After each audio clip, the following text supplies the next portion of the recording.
वही atom bomb जिसे लेकर राहुल गांधी ने वार्निंग दी थी और कई बार वार्निंग दी थी। उन्होंने यह भी कहा था कि जब यह एटम बॉम्ब फूटेगा तब इलेक्शन कमीशन का कच्चा चिट्ठा खुल जाएगा और आज उन्होंने यह एटम बॉम्ब फोड़ ही दिया। वैसे तो राहुल ने यह एटम बॉम्ब चुनाव आयोग के सिर पर फोड़ा है और सबूत दिखाते हुए आरोप लगाए हैं कि देश में विपक्ष चुनाव इसलिए हार रहा है क्योंकि आयोग वोटों की चोरी में शामिल है। राहुल गांधी ने कर्नाटक के महादेवपुरा विधानसभा सीट के नतीजों और वोटर लिस्ट की पड़ताल के बाद मिले सबूत दिखाते हुए बताए हैं कि 5 तरीकों से वोटों की चोरी हो रही है, जिसमें कहीं फर्जी वोटर है तो कहीं फर्जी पते हैं और कहीं फर्जी फोटो है तो कहीं फर्जी आवास है। नए वोटर भी बुजुर्गों को बनाया गया है, जो फॉर्म नंबर 6 के बारे में राहुल गांधी कह रहे थे। चुनाव आयोग पर लगाए गए संगीन आरोपों के बाद कर्नाटक चुनाव आयोग ने राहुल गांधी के नाम एक चिट्ठी भेज दी है। कहा है कि एक तो कांग्रेस ने ड्राफ्ट रोल और फाइनल रोल पर कोई आपत्ति नहीं की थी, फिर अगर कोई समस्या थी तो हाईकोर्ट जा सकते थे, लेकिन राहुल अगर सार्वजनिक तौर पर आरोप लगा रहे हैं तो लौटती डाक से हलफनामा दस्तखत करके भेज दे। उन्होंने एक फॉर्म भी उनको भेज दिया और कहा है कि इस पर दस्तखत करिए, कहिए कि हमारा जो आरोप है वो एफिडेविट के साथ हम आपके सामने रख रहे हैं। आयोग ने कहा है कि राहुल बताएं कि वोटर लिस्ट में कहा क्या नाम गलत है और क्या हटाना चाहिए, क्या जोड़ना चाहिए। साथ में यह भी हलफनामा दे कि राहुल गांधी निजी तौर पर इन आरोपों की पुष्टि करते हैं, वरना तथ्य सबूत गलत निकलने तो कानूनी कार्रवाई भी की जा सकती है। उधर राहुल गांधी ने आज शाम दिल्ली में इंडिया गठबंधन के 12 दलों को नेताओं को अपने आवास पर 5 सुनहरी बाग में खाने पर बुलाया है और वहां इन्हीं मुद्दों पर आगे की रणनीति बनाने की भी चर्चा चल रही है। इसी मसले पर आज हम दंगल में भी चर्चा करेंगे कि राहुल गांधी ने चुनाव आयोग के सिर पर जो एटम बॉम्ब फोड़ा है उससे सबूत सामने आए हैं या निष्पक्ष चुनाव को लेकर आम लोगों के मन में भ्रम पैदा हो गया है।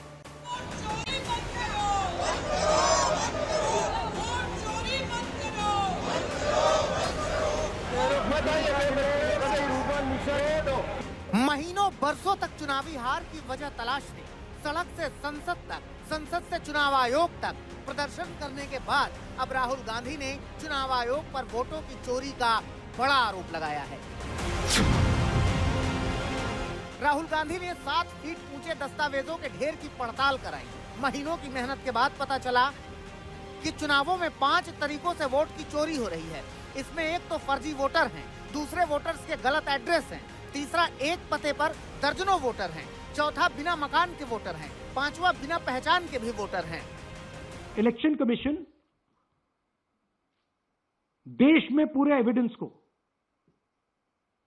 डिस्ट्रॉय करने की सोच रहा है। अपने आरोपों की पुष्टि करने के लिए राहुल गांधी ने सार्वजनिक तौर पर कुछ अहम तथ्य और आंकड़े रखे। मिसाल कर्नाटक की एक सीट का दिया। राहुल ने आरोप लगाया कि कर्नाटक के महादेवपुरा विधानसभा सीट पर 6,50,000 वोट में से 1 लाख वोटों की चोरी हुई है, जिसमें से राहुल गांधी के मुताबिक कुल 11,965 फर्जी वोटर थे, 40,009 गलत पते वाले वोटर थे, 10,492 एक पते पर दर्जनों वोटर थे, 4,132 वोटर के फोटो गलत थे और 33,692 नए वोटर फर्जी थे।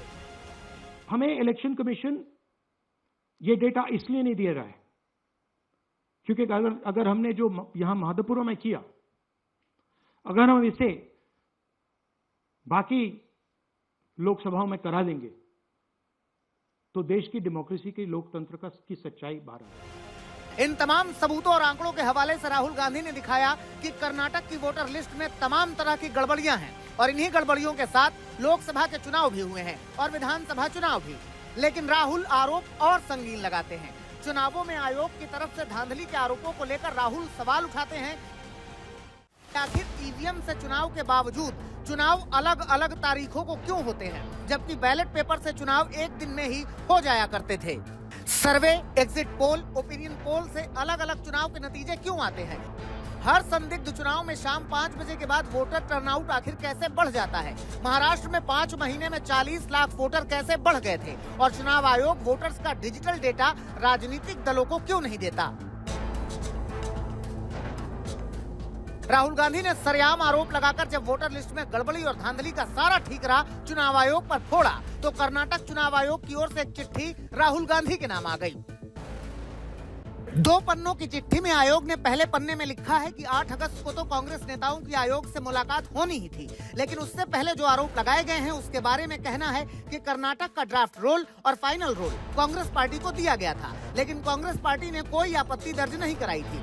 अब प्रेस कॉन्फ्रेंस करके चुनाव आयोग पर आरोप लगाए गए हैं तो राहुल गांधी ये हलफनामा वाला पन्ना लौटती डाक से चुनाव आयोग को भेजें कि किस वोटर का नाम काटना है, किस वोटर का नाम जोड़ना है, वोटर लिस्ट के किस पार्ट में सुधार करना है, किस सीरियल नंबर पर सुधार करना है। आयोग ने कहा है कि हलफनामा दें कि वो राहुल निजी तौर पर इन तथ्यों को जानते हैं और गलत होने पर कानूनी कार्रवाई के नियमों को भी जानते हैं।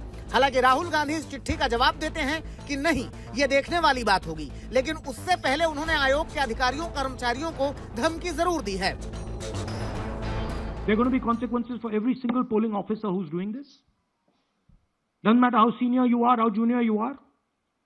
One day, the opposition is going to come to power, and then you see what we do to you. Because you are attacking the foundation of what our freedom fathers built. And we're not going to allow you to attack the foundation of what they built, no matter who you are. चुनाव आयोग के सिर पर atom bomb फोड़ने के बाद फिलहाल राहुल गांधी ने आगे की तैयारी शुरू कर दी है। इंडिया गठबंधन के नेताओं के लिए राहुल की ओर से आज शाम दिल्ली में 5 सुनहरी बाग वाले आवास पर डिनर रखा गया है। उसमें 12 विपक्षी दलों के नेता शामिल हो रहे हैं। बाकी की रणनीति आगे बनेगी। आज तक ब्यूरो। पहला सवाल, क्या मतदाता सूची में गड़बड़ी पर राहुल गांधी के सबूतों से ईसीआई सवालों के घेरे में है?